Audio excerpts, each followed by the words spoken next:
신약계간이 진돗배기 신약계간.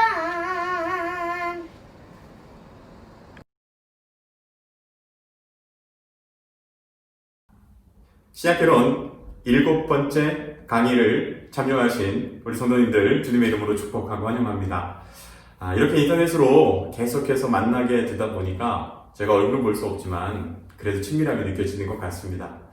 특히 주일이나 또 교회에서 만나실 때 강의 잘 듣고 있다고 인사해주는 성도님들 정말 감사드립니다. 저희들이 신약개론 총 8번 강의를 하기로 되어 있는데요. 신약성경을 다 이렇게 여러분과 함께 나누면 좋겠는데 이제 2주밖에 시간이 남아있지 않습니다. 그래서 오늘은 갈라디아서, 골로새서, 에베소서 이 세 권의 성경과 연관되어 있는 이단 이 문제를 함께 다루고요. 다음 시간에는 저희들 요한계시록에 대해서 조금 살피고요. 그리고 저희들 신약개론 교재에 대해서 함께 저희들이 살펴보는 것으로 공부하는 것으로 신약개론 8번째 강의를 다 마치려고 합니다. 이외에 부족한 부분은 오프라인 강의가 열리게 되면 더 이렇게 충분히 공부할 수 있는 시간을 저희들이 갖도록 하겠습니다. 자, 그럼 오늘 갈라디아서, 골로새서, 에베소서에 대해서 먼저 함께 살펴보도록 하겠습니다. 먼저 첫 번째로 갈라디아서에 대해서 함께 살펴보게 될 텐데요. 갈라디아서는 크게 4개의 단어를 가지고 함께 공부해 보도록 하겠습니다. 첫 번째는요, 다른 복음입니다. 갈라디아서에서는 이 다른 복음의 문제가 등장하는 것을 보게 됩니다. 이 다른 복음은 갈라디아서 1장 6절부터 8절까지 말씀에 등장하게 되는데요. 1장 6절부터 8절까지 말씀을 읽어드리도록 하겠습니다. 그리스도의 은혜로 너희를 부르신 이를 이같이 속히 떠나 다른 복음을 따르는 것을 내가 이상하게 여기노라. 다른 복음은 없나니 다만 어떤 사람들이 너희를 교란하여 그리스도의 복음을 변하게 하려 함이라. 그러나 우리나 혹은 하늘로부터 온 천사라도 우리가 너희에게 전한 복음 외에 다른 복음을 전하면 저주를 받을지어다. 자, 바울이 이야기하는 다른 복음은 무엇입니까? 거짓 교사들이 그 갈라디아 교회에 들어와서 바울이 전한 것과는 다른 복음을 전했다는 겁니다. 자, 그럼 바울이 전한 복음은 어떤 복음입니까? 십자가의 복음이고 예수 그리스도에 관한 복음입니다. 예수 그리스도께서 십자가의 죽으심으로 말미암아 우리에게 필요한 구원의 문제, 죄의 문제를 다 해결하셨다는 것이죠. 그래서 우리는 그 예수 그리스도를 믿는 믿음으로 구원을 얻게 된다는 것입니다. 자, 십자가에서 모든 일은 다 이루셨습니다. 해결되었습니다. 구원이 문제가 완전히 성취되었습니다. 그런데 그곳에 찾아왔던 거짓 교사들은요, 예수 그리스도의 십자가 복음으로는 충분하지 않다고 가르친 것입니다. 그것이 바로 다른 복음의 문제입니다. 이 땅을 살아가는 우리에게도 이 다른 복음의 문제가 계속해서 우리 앞에 다가오게 됩니다. 여러분, 예수님께서 십자가의 모든 구원을 다 이루셨는데 이단들이 다른 복음을 이야기하죠. 무엇이 더 필요하다는 겁니다. 그것으로 너희가 구원받을 수 있겠느냐는 거죠. 이스라엘 백성들이 광야를 걷다가 그들의 죄로 인하여서 이제 불뱀에 물려서 다 죽게 됩니다. 그때 모세가 백성들을 위해서 기도할 때 하나님께서 모세에게 이렇게 이야기하시죠. 장대 위에 노뱀을 매달아라. 노수로 뱀을 만들어서 그것을 장대 위에 높이 매달아라. 그것을 보는 자는 살리라. 그런데 여러분, 보게 되면 사는 거예요. 보기만 하면 사는 겁니다. 그런데 이스라엘 백성들 가운데 수만 명이 죽어나갑니다. 그 이유가 뭔지 아십니까? 쳐다보지 않았기 때문이에요. 이해가 되지 않죠? 쳐다보기만 하면 사는데 왜 그걸 쳐다보지 않았을까? 백성들의 마음 가운데 아니, 노스로 만든 뱀 따위 쳐다본다고 해서 무엇이 바뀌겠어? 어떻게 죽어가는 내가 살아날 수 있겠어? 많은 사람들이 쳐다보지 않았다는 것이죠. 순종하지 않았다는 겁니다. 그러나 노뱀을 쳐다본 자는 살리라. 살게 됩니다. 예수 그리스도 십자가 구원 역시도 마찬가지입니다. 예수님께서 십자가에 우리의 죄를 문제를 위하여서 죽으셨습니다. 이제 그 예수 그리스도를 내 인생의 주인으로 고백하면, 믿음으로 고백하면 우리는 구원을 받는 것입니다. 여러분, 그 CCC에서 사형리 전도를 할 때 내 안에 의자가 하나 있어요. 그 의자 위에 많은 사람들은 다른 것을 앉힙니다. 나 자신을 앉히기도 하고 돈을 앉히기도 하고 인기, 명예, 권력 혹은 이 세상의 재미, 기쁨. 그런데 예수 그리스도를 믿는다는 것은 그 자리에 예수 그리스도를 앉히게 하는 겁니다. 이제는 내 뜻대로 사는 것이 아니라 예수 그리스도께서 원하시는 대로 살기로 작정하는 삶. 십자가에 내 옛 자아를 못 받고 이제는 예수 그리스도로 살게 하는 것. 그것이 예수 그리스도를 믿는 겁니다. 근데 많은 사람들이 그렇게 이야기하죠. 어떻게 믿는다고 너가 하나님 나라가 구원받을 수 있어? 그러나 예수님은 믿는 것으로 충분하다라고 말씀하십니다. 그래서 바울이 이렇게 이야기하죠. 다른 복음은 없나니. 그 예수 그리스도 십자가 그 복음 외에 다른 복음은 없다는 것이죠. 그런데 이단들은 계속해서 이야기합니다. 그것 가지고 어떻게 구원받을 수 있어? 너 성경 잘 모르잖아. 너 그리스도인답게 살지 못하잖아. 너 그렇게 해서 어떻게 구원받을 수 있어? 아니야, 무언가를 더 해야 돼 라고 우리에게 유혹하고 흔들고 공격하는 겁니다. 그러나 기억하십시오. 다른 복음은 없습니다. 예수 그리스도에서 그 십자가에서 우리에게 구원에 필요한 모든 것을 다 이루셨습니다. 그래서 예수님께서 돌아가실 때 다 이루었도다라고 우리에게 선언하신 것이죠. 이 문제를 우리는 잘 기억해야 합니다. 다른 복음은 없습니다. 바울이 전한 복음, 예수 그리스도 십자가, 그 십자가의 구원을 믿는 믿음, 그분을 내 안의 주인으로 고백하며 이제는 내 옛 자아를 죽이고 그리스도로 사는 것. 그것이 온전한 복음이요 하나뿐인 진리라는 사실을 우리가 기억해야겠습니다. 두 번째 살펴볼 단어는 바울의 사도권입니다. 당시 갈라디아 교회에 왔던 이 거짓 교사들은 바울이 사도가 아니라고 그렇게 비난하고 공격했던 것으로 보입니다. 그도 그럴 것이 사도라는 것은 예수님을 옆에서 만나고 예수님께 직접 배웠고 그리고 예수님의 가르침에 따라서 사역을 하는 사람들을 사도라고 이야기하죠. 근데 바울은 살았을 때 예수님을 만난 적이 없어요. 그는 예수 믿는 자들을 박해하던 핍박자였을 뿐이죠. 그래서 거짓 교사들은 이렇게 공격했습니다. 바울이 예수님을 만난 적도 없어. 그가 어떻게 사도가 될 수 있어? 그가 가르치는 복음도 가짜야. 그래서 다른 복음이 나오는 겁니다. 그렇다면 바울은요, 자신이 사도라는 것을 어떻게 증명하고 변호할까요? 먼저 갈라디아서 1장 1절에서 아주 다급하게 바울은 그 편지의 시작을 이렇게 시작합니다. 사람에게서 난 것도 아니요 사람으로 말미암은 것도 아니요 오직 예수 그리스도와 그를 죽은 자 가운데서 살리신 하나님 아버지로 말미암아 사도된 바울은, 내가 사도인데 사람에게서 사람으로 말미암아 사도가 된 것도 아니고 예수 그리스도와 하나님, 그러니까 죽은 자 가운데서 우리를 살리신 그리스도를 살리신 하나님으로 인하여서 사도가 된 바울은 이렇게 갈라디아서의 시작을 자신의 사도됨을 주장하는 것으로 시작합니다. 그렇다면 그가 어떻게 사도가 될 수 있는가? 여러분, 갈라디아서 1장 11절부터 2장 21절까지 바울의 사도권에 대한 변론이 나오는데요. 첫 번째요, 바울은 자신의 회심 사건을 통하여서 자신이 예수 그리스도를 인격적으로 만났다라고 주장합니다.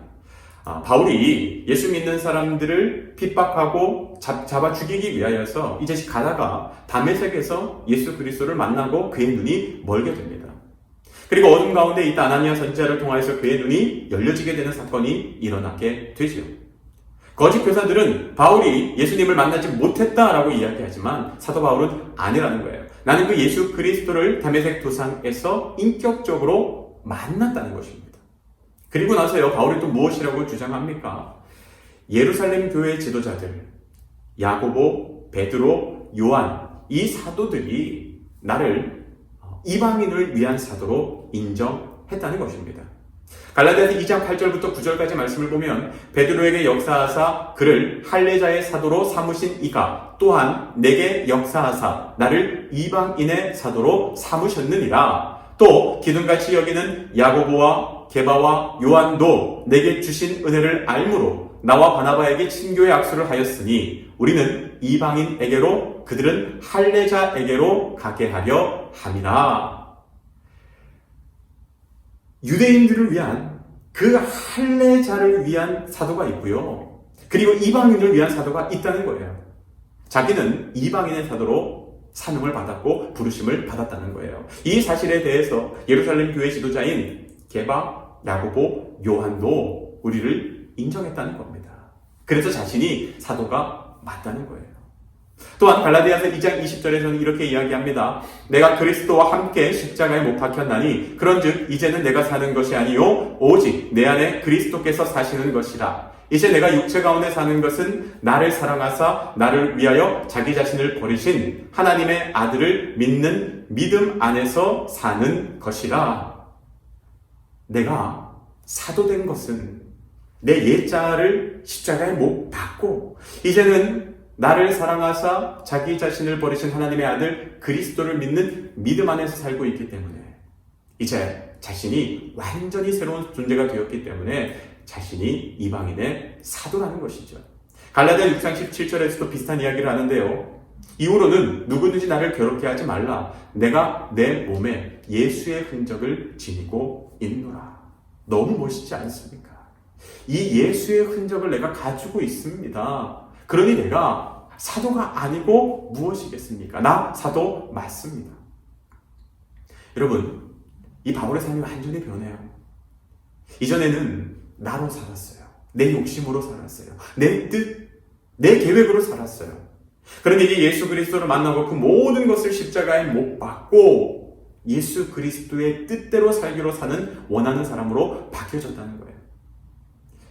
그 사연이 책에 보면요. 마음에 의자 하나가 놓여 있어요. 거기에 세상에 많은 것들을 앉힙니다. 내 계획, 내 욕심, 내 취미, 내 즐거움. 그것들이 그 위에 앉아요. 그리고 그것을 위해서 살아가는 많은 사람들. 그러나 예수 그리스도를 믿는다는 건 그 모든 것을 없애고요. 예수님을 그 자리에 앉히는 겁니다. 바울은 그 이야기를 합니다. 내가 예수 그리스도를 내 마음의 주인으로 모시고 그분의 뜻대로 살아가는데 내가 사도 맞습니다. 내가 예수님의 제자 맞습니다. 내가 전한 복음 문제 없습니다. 여러분, 이 바울의 고백이요. 이 고백이 우리 입에서도 내 몸에 예수의 흔적을 지니고 있노라. 이 고백이 있었으면 좋겠습니다. 그리고 세 번째 우리가 살펴볼 단어는 율법이라고 하는 단어입니다. 갈라디아서 5장에 보면요. 1절부터 이렇게 나옵니다. 그리스도께서 우리를 자유롭게 하려고 자유를 주셨으니 그러므로 굳건하게 서서 다시는 종의 멍에를 매지 말라.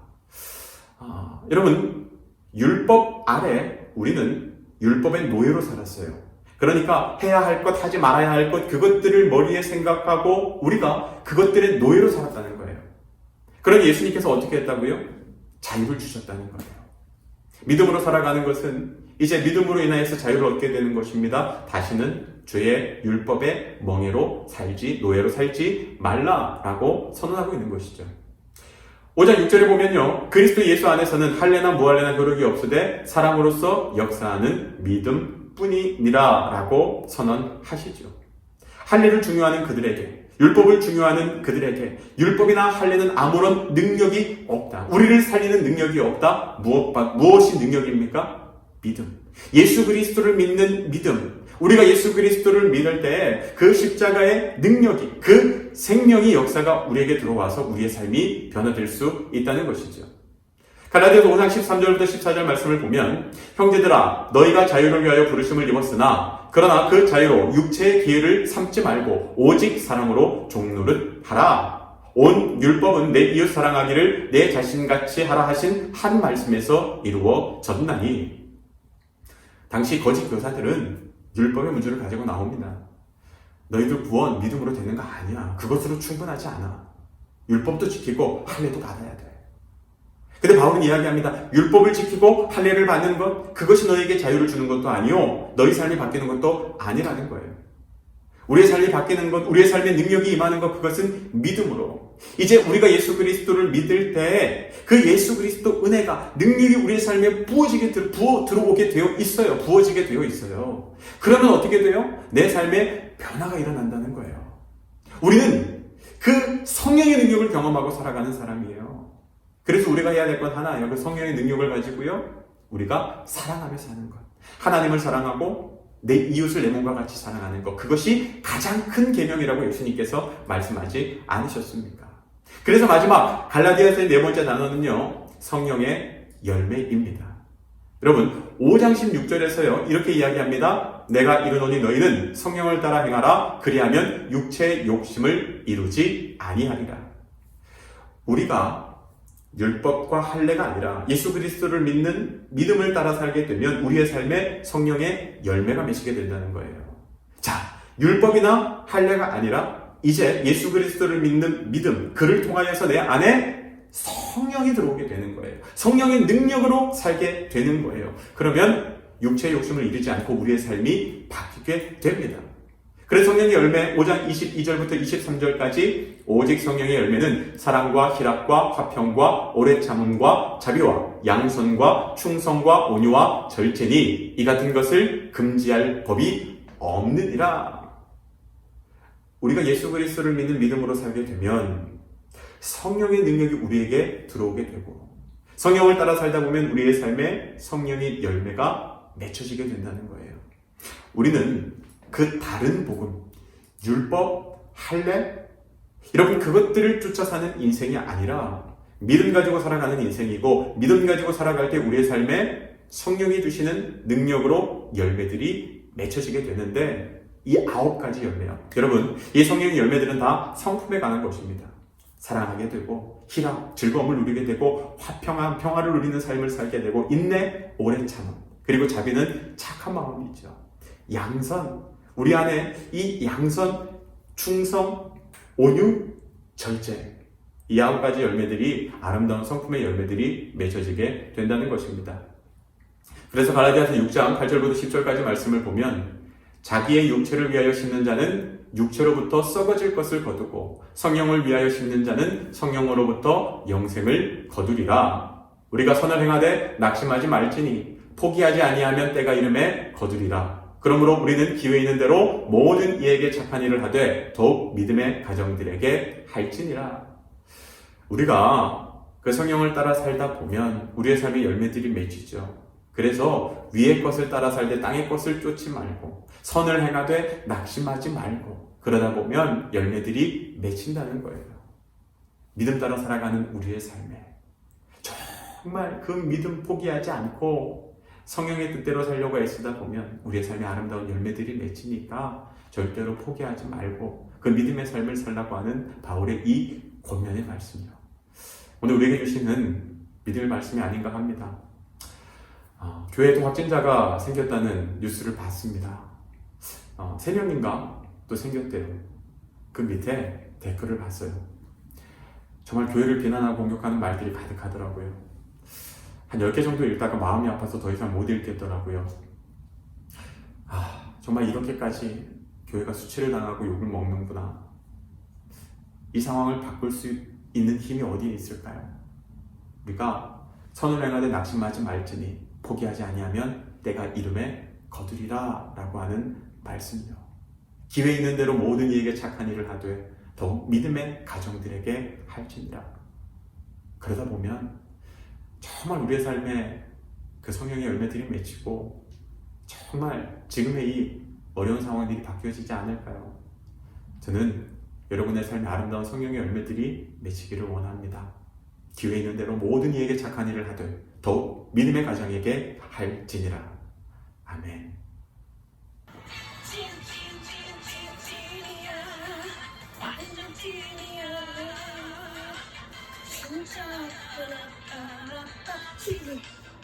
신약 개관.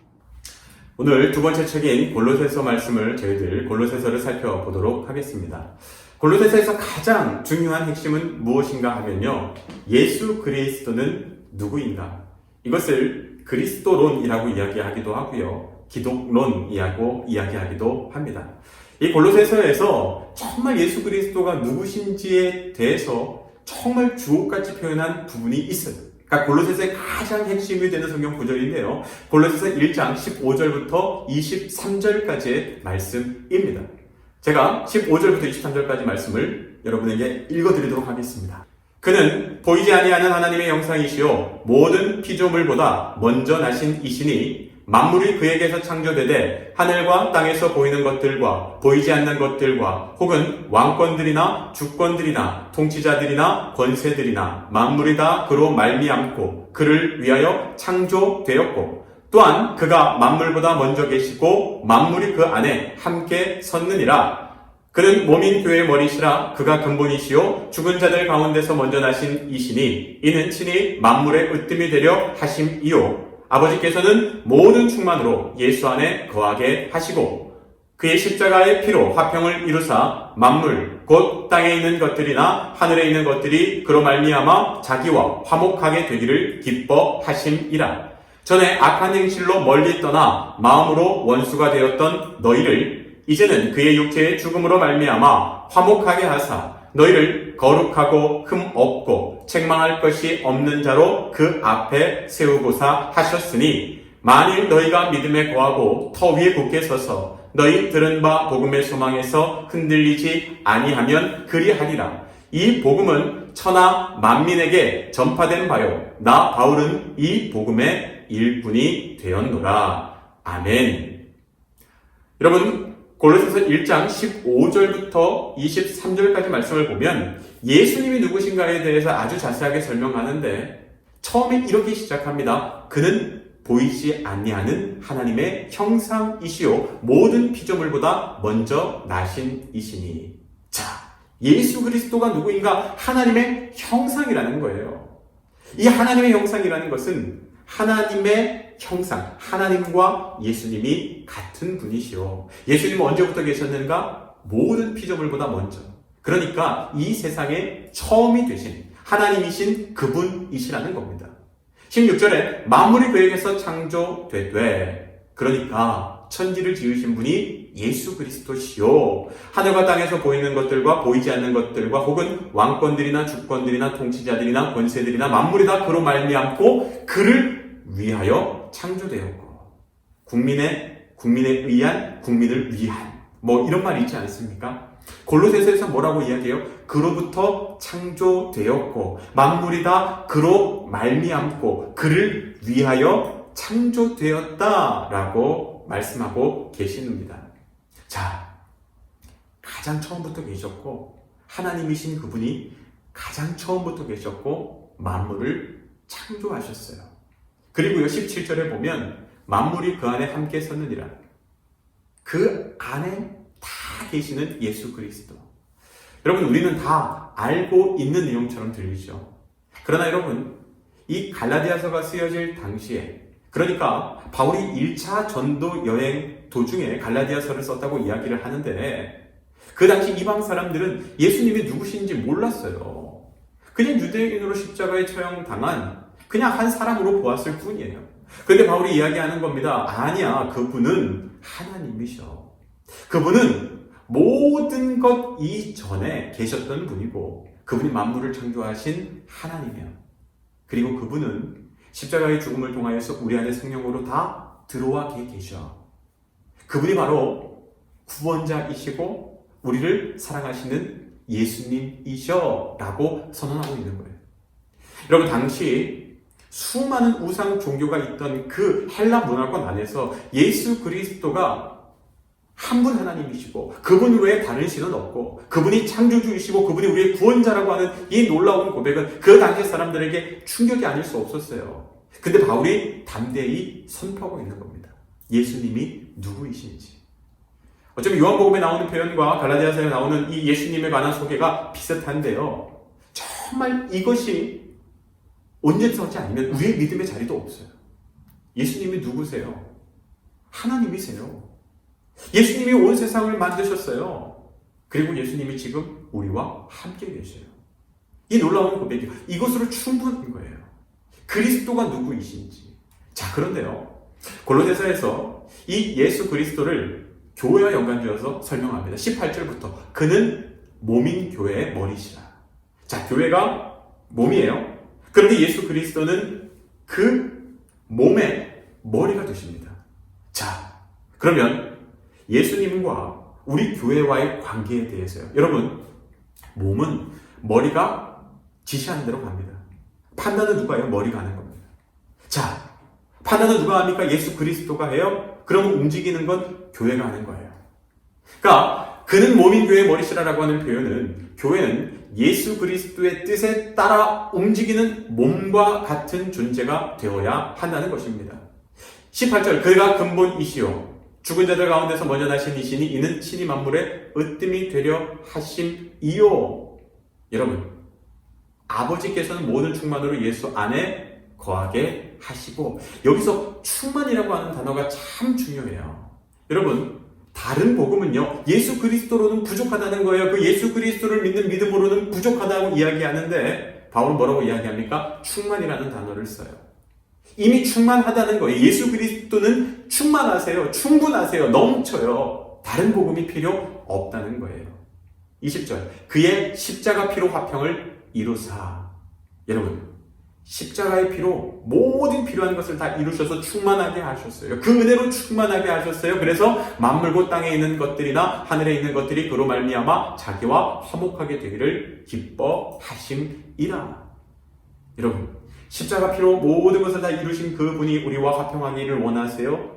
하나님과 깨어졌던 우리의 관계 가운데 화평, 관계를 회복하여 주셔서 이제는 하나님과 우리가 그 예수 그리스도로 인하여서 가까워지고 평화를 누리기를 원하시는 이 예수님의 마음이요. 그래서 21절에서 우리에게 이렇게 선언하죠. 전에 악한 행실로 멀리 떠나 마음으로 원수가 되었던 너희를 이제는 그의 육체의 죽음으로 말미암아 화목하게 하사 너희를 거룩하고 흠없고 책망할 것이 없는 자로 그 앞에 세우고자 하셨으니, 이게 바로 예수 그리스도가 하신 일이에요.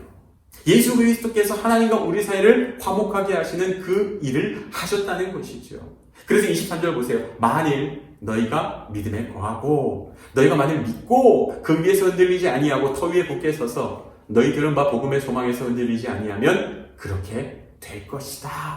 하나님과 화평하게 될 것이다. 그 능력을 누리게 될 것이다. 성령의 열매를 경험하게 될 것이다. 여러분, 우리의 아름다운 소문이 세상을 변화시킬 것이다. 여러분, 이 이야기가 여러분에게 믿어지십니까? 이 소망을 잃지 마세요. 믿음에 거하고 그 터 위에 굳게 서서 복음의 소망에서 흔들리지 아니하면, 이 복음의 소망, 복음의 하실 일들을 기대하는 그 간절한 마음이 우리에게 사라지지 아니하면 여러분, 그렇게 된다는 거예요. 예수 그리스도께서 일하신다는 것이죠.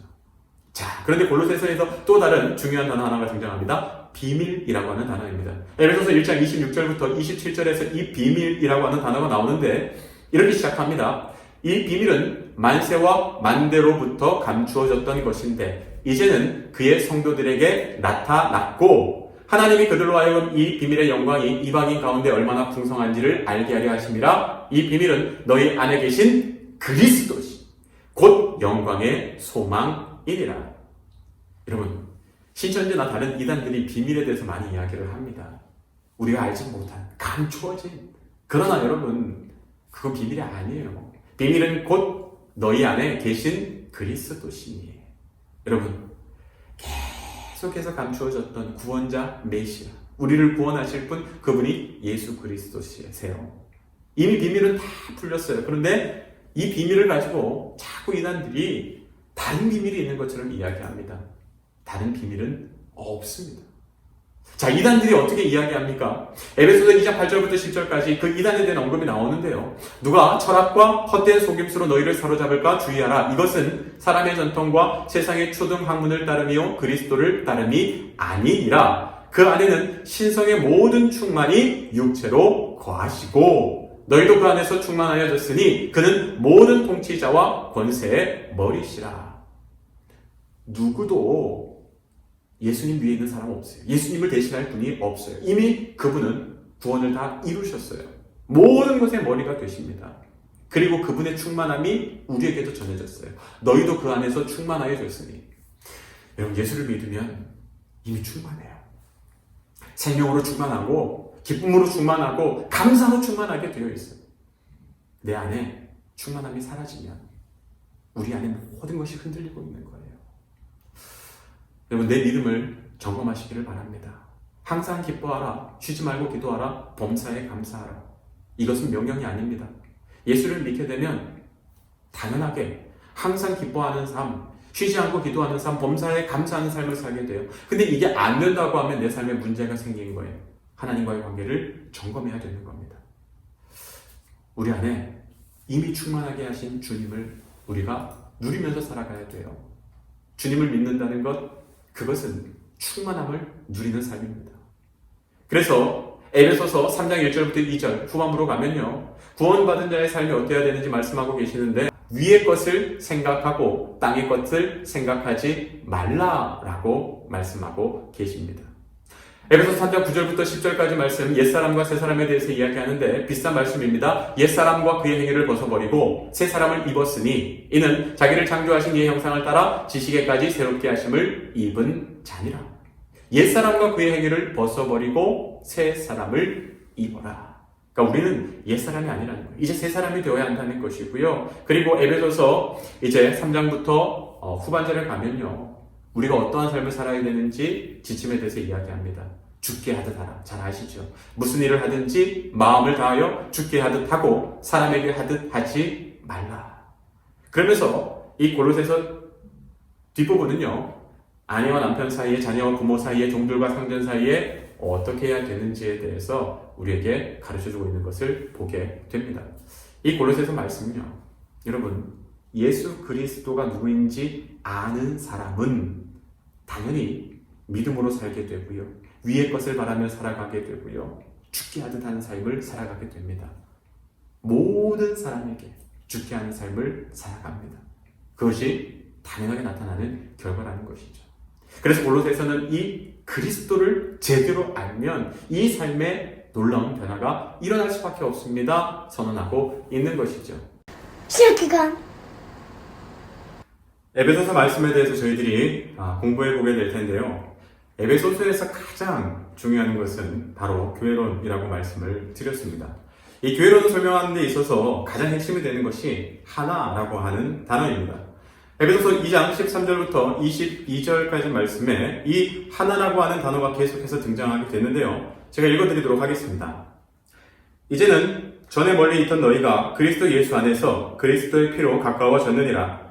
그는 우리의 화평이신지라 둘로 하나를 만드사 원수된 것 곧 중간에 막힌 담을 자기 육체로 허시고 법조문으로 된 계명의 율법을 폐하셨으니 이는 이 둘로 자기 안에서 한 새 사람을 지어 화평하게 하시고 또 십자가로 이 둘을 한 몸으로 하나님과 화목하게 하려 하심이라. 원수된 것을 십자가로 소멸하시고 또 오셔서 먼 데 있는 너희에게 평안을 전하시고 가까운 데 있는 자들에게 평안을 정하셨으니 이는 그로 말미암아 우리 둘이 한 성령 안에서 아버지께로 나아감을 얻게 하려 하심이라.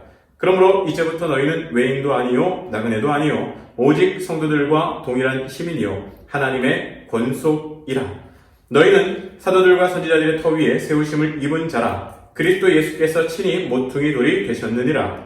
그의 안에서 건물마다 서로 연결하여 주 안에서 성전이 되어가고 너희도 성령 안에서 하나님이 거하실 처소가 되기 위하여 그리스도 예수 안에서 함께 지어져 가느니라. 자, 여기에서 중요한 단어가 있는데요. 하나라고 하는 단어입니다. 물론 에베소서 이제 4장에 가면요, 이 한이라고 하는 단어가 더 많이 등장하게 되는 것을 보게 됩니다. 그런데 여기에서는 개념적인 부분이 나와요. 예수님께서 하신 일이 무엇입니까? 하나님과 떨어졌던 둘이었던 우리를 하나 되게 하신 일이요. 자, 그런데 그 예수님께서 무엇을 원하십니까? 우리 역시도 하나가 되었기를 원하시는 겁니다. 그래서 성도들이 하나가 되기를 원해요. 자, 교인이 교회입니다. 사람이 교회입니다. 건물이 교회가 아니에요. 그럼 교회론에 있어서 가장 중요한 것이 무엇이라고요? 하나가 되는 거예요. 자, 여기에서 보면요, 20절부터 22절까지 말씀, 예수 그리스도를 친히 모퉁이 돌 그리고 건물마다 연결하여서 하나님이 거하실 처소가 되어 라고 하는 표현이 계속해서 등장하고 있는데요. 여기에서 중요한 것이 있습니다. 자, 여러분, 제가 유럽 여행을 갔다가 그리스의 파르테논 신전을 보고 왔습니다. 근데 그 파르테논 신전이 건물이잖아요. 그 건물이 든든히 서기 위해서 그 당시 헬라 지역에 건물이 서기 위해서 튼튼하게 서기 위해서 중요한 몇 가지 조건이 있어요. 첫 번째가 무엇인가 하면요, 바로 주춧돌입니다. 이 건물을 받치고 있는 가장 핵심이 되는 이 주춧돌이 굳건하게 서 있어야 돼요. 자, 오늘 성경에서는 무엇이라고 이야기합니까? 20절에 보면 너희는 사도들과 선지자들의 터 위에 세우심을 입은 자라 그리스도 예수께서 친히 모퉁이 돌이 되셨느니라. 자, 교회가 든든히 서 있기 위해서, 흔들리지 않기 위해서 예수 그리스도가 모퉁이 돌이 되어야 된다는 것이죠. 그것이 교회가 건강할 수 있는 첫 번째입니다. 두 번째 조건은 무엇인가 하면요, 여러분, 건물이 서 있으려면요, 이 기둥들이요, 연결되어 있어야 돼요.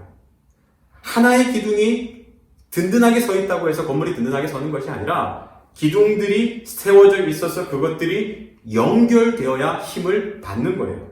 그래서 21절에 보면 그의 안에서, 예수 그리스도 안에서 주춧돌 대신, 모퉁이돌 대신 예수 그리스도 안에서 건물마다 서로 연결하여 주 안에서 성전이 되어 가고, 교회가 건강하기 위해서요, 여러분, 혼자서는 안 된다는 거예요. 옆에 있는 성도들이 같이 연결되어서 서로 버티고 힘을 받쳐주면서 그렇게 건강한 교회가 되어갈 수 있다는 거예요. 신앙생활은 혼자 하면 절대로 안 됩니다. 여러분, 기둥을 하나 세웠어요. 그 기둥이 아무리 튼튼해도요, 바람이 불고 땅이 흔들리면 포싹 주저앉고 마는 거예요.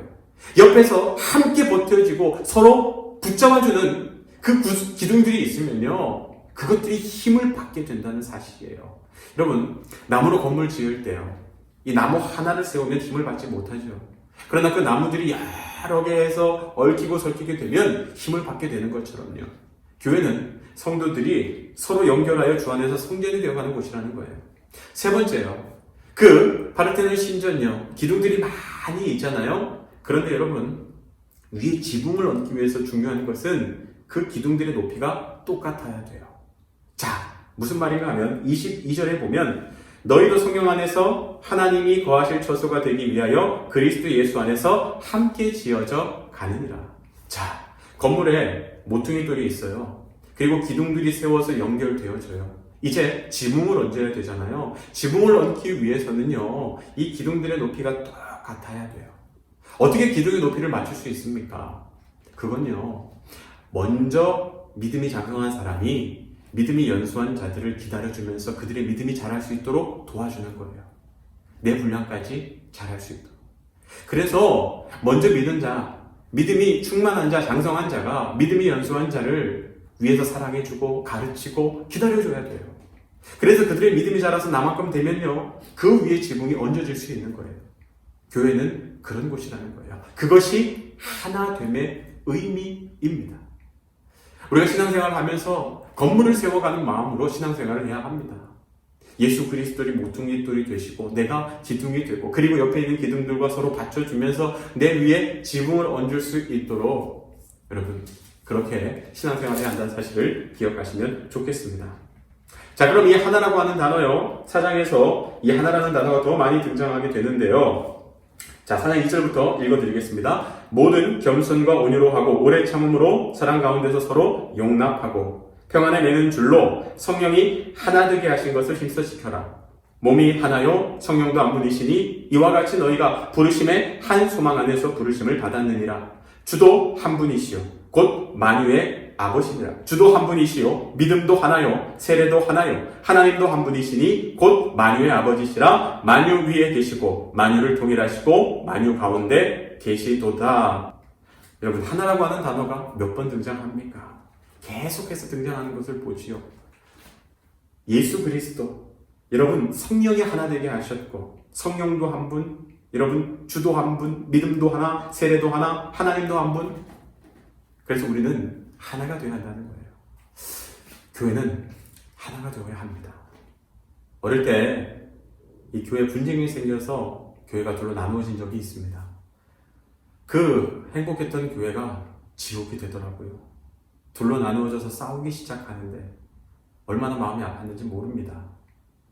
우리는 하나 되는 자리를 지켜야 합니다. 그리스도의 몸된 교회가 하나 되기 위하여서 나는 무엇을 해야 되는가? 하나님께서 무엇을 원하시는가? 교회가 나누어지면 그걸로 끝입니다. 하나가 될 때 힘이 생겨요. 그래야 교회는 일을 할 수 있습니다. 둘로 나뉘어지면 아무것도 할 수가 없습니다. 우리가 하나 되기 위해서 무엇을 해야 될까요? 여러분, 그것이 교회를 이루는 우리가 해야 될 가장 중요한 고민이라는 사실을 기억하시기 바랍니다.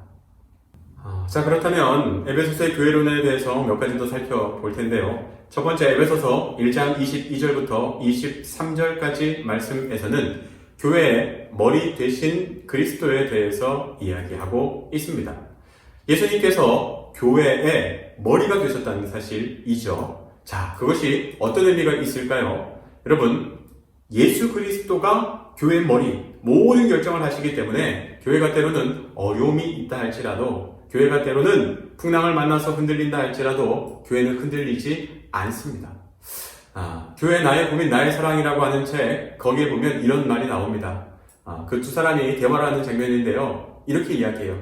빌, 이 큰 배는 낡아서 삐그덕거리고 이리저리 흔들린다네. 그래서 구토가 날 때도 있지. 하지만 이 배는 목적지까지 잘 간다네. 지금까지 그랬고 앞으로도 영원히 그럴 거네. 자네가 있던 없던 상관없이 말일세.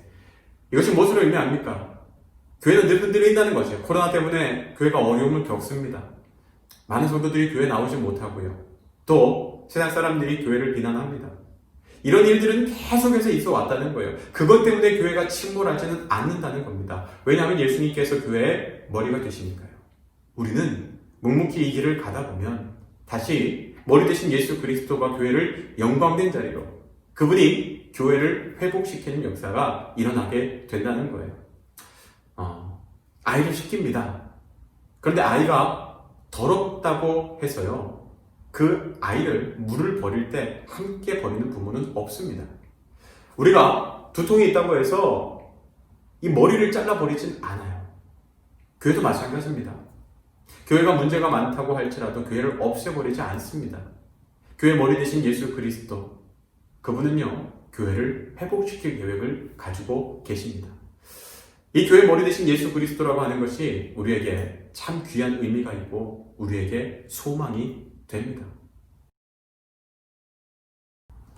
자, 예수 그리스도가 머리가 되신다고 하셨는데 에베소서 4장 11절부터 16절까지는 그 몸에 지체된 우리에 대해서 이렇게 이야기합니다. 몸에 지체된 우리가 어떻게 해야 되는가? 11절부터 16절까지 말씀 읽어드리도록 하겠습니다. 그가 어떤 사람은 사도로, 어떤 사람은 선지자로, 어떤 사람은 복음 전하는 자로, 어떤 사람은 목사와 교사로 삼으셨으니 이는 성도를 온전하게 하여 봉사의 일을 하게 하며 그리스도의 몸을 세우려 하심이라. 우리가 다 하나님의 아들을 믿는 것과 아는 일에 하나가 되어 온전한 사람을 이루어 그리스도의 장성한 분량이 충만한 데까지 이르리니 이는 우리가 이제부터 어린 아이가 되지 아니하여 사람의 속임수와 간사한 유혹에 빠져 온갖 교훈의 풍조에 밀려 요동하지 않게 하려 함이라. 오직 사랑 안에서 참된 것을 하여 범사에 그에게까지 자랄지라. 그는 머리니 곧 그리스도라. 그에게서 온 몸이 각 마디를 통하여 도움을 받음으로 연결되고 결합되어 각 지체의 분량대로 역사하여 그 몸을 자라게 하여 사랑 안에서 스스로 세우느니라. 자, 에베소 4장에서 귀한 말씀을 하죠. 어떤 사람은 사도로, 어떤 사람은 선지자로, 어떤 사람은 복음 전하는 자로, 어떤 사람은 목사와 교사로 삼으셨으니 사람들을 다 다른 사명의 자리에 세우셨다는 거예요. 그래서 우리가 할 일은 무엇입니까? 온전히 그 길을 감당하여서 그리스도의 몸을 세우는 일을 하는 것. 그래서 우리가 몸의 지체잖아요.